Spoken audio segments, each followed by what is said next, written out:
अन्न आणि औषध प्रशासनामार्फत राज्यभर धडक मोहीम सुरू असताना कोल्हापूर जिल्ह्यातही हॉटेल्स, रेस्टॉरंट्स आणि मिठाई दुकानांची तातडीने तपासणी करावी अशी मागणी आम आदमी पार्टीने केली आहे। याबाबत सहाय्यक आयुक्तांना निवेदन देण्यात आले। गर्दीच्या हॉटेल्स आणि रेस्टॉरंटपासून तपासणी सुरू करून किचनमधील स्वच्छता, वापरलेले तेल, अन्न पदार्थांचा दर्जा, साठवणूक तसेच खवा, पनीर, चीज, दही, तूप आणि लोणी यांची गुणवत्ता तपासावी। परवाने आणि नियमांचे उल्लंघन करणाऱ्यांवर कठोर कारवाई करून परवाने रद्द करावेत अशी मागणी आपने केली। मोहीम तातडीने सुरू न केल्यास प्रशासनाविरोधात तीव्र आंदोलन छेडण्याचा इशारा आपने दिला आहे। कोल्हापूर जिल्ह्यामध्ये अन्न व औषध प्रशासन विभाग जो आहे तो ठिकठिकाणी कारवाई करतोय का नाही, ज्या पद्धतीनं राज्यामध्ये तुकाराम मुंडे साहेबांच्या नेतृत्वात खूप चांगल्या पद्धतीनं भेसळीच्या विरोधात लढा उभारला गेलेला आहे, पण दुर्दैवाची गोष्ट आहे की कोल्हापूर जिल्ह्यामध्ये अशा कुठल्या कारवाईच्या बातम्या आमच्यापर्यंत येत नाहीत। नक्की कारवाई करते का नाही हा विभाग हे समजत नाही आणि त्या अनुषंगानं आज आम्ही इथे सहाय्यक आयुक्त अन्न व औषध प्रशासन यांची भेट घेतली।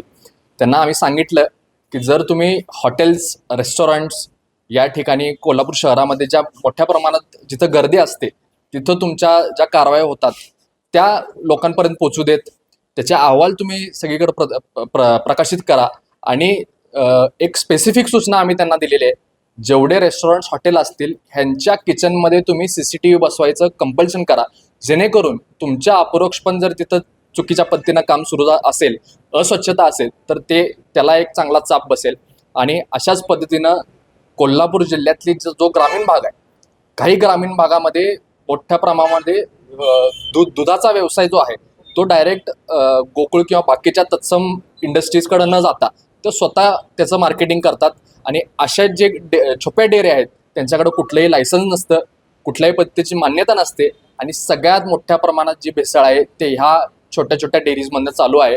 त्याच्यावरती सुद्धा तुम्ही धाड टाकावी अशा पद्धतीच्या सूचना केलेल्या आहेत। ह्याच्यासोबत जे धाब्यांचं जे सगळीकडं जे जेवणाचे धाबे सगळीकडे सुळसुळाट सुटलेला आहे, त्या धाब्यांमध्ये जे चिकन वापरलं जातं ते हॉर्मोन इंड्यूस चिकन आहे का नाही ह्याची तपासणी त्या ठिकाणी या प्रशासनानं करावी। आणि आमचा डाऊट आहे की मोठ्या प्रमाणामध्ये अशा पद्धतीनं कोंबड्या हॉर्मोन इंड्यूस करून विकल्या जात आहेत, ह्याच्यावरती चांगली कारवाई करावी अशी आम्ही मागणी केलेली आहे।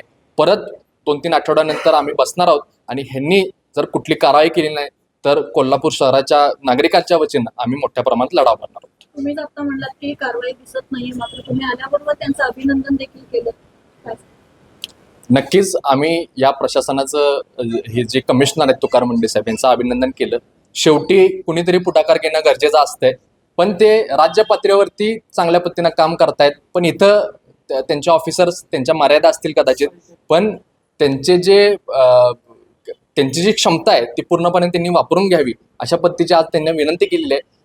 पुढच्या काही दिवसांमध्ये दिसेलच की ते तत्परतेने अजून कारवाई करतात का नाही, तुमच्या माध्यमातून समजेलच। जर त्यांनी केली नाही तर मोठ्या प्रमाणात आंदोलनाला त्यांना समोर जावं लागेल। गेल्या 1 ते 2 महिन्यापासून याचा पाठपुरावा पत्रकारांच्या वतीने देखील करण्यात आला आहे। अनेक वेळा आम्ही इथे येऊन त्यांना भेटलो, ओळखून उत्तरं त्यांच्याकडून मिळतात, काही सपोर्ट त्यांच्या बाबत मिळाला नाही। आम्ही अनेक ठिकाणी जिथं जिथं काही चुका घडत असतील तर आम्ही स्वतः फुल सकट त्यांना दिला आहे, मात्र तरी त्यांच्याकडून कारवाई होताना दिसत नाही। कुठेतरी डोळेझाकपणा यांचा सुरू असल्याचं अशा पद्धतीनं जर अधिकाऱ्यांनी कानाडोळा केला तर आम आदमी पार्टीच्या आणि नागरिकांच्या रोषाला त्यांना सामोरं जावं लागेल।